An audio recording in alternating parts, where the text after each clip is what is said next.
నిజామాబాద్ జిల్లా బీంగల్ మండల కేంద్రంలోని లింబాద్రిగుట్టకు భక్తులు పోటెత్తారు.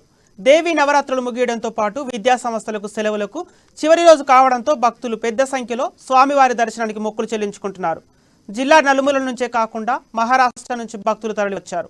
నంబి వంశస్థుల ఆధ్వర్యంలో ప్రత్యేక పూజలు నిర్వహించి భక్తులకు ఎటువంటి ఇబ్బందులు కలగకుండా స్వామివారి దర్శనం కల్పించారు.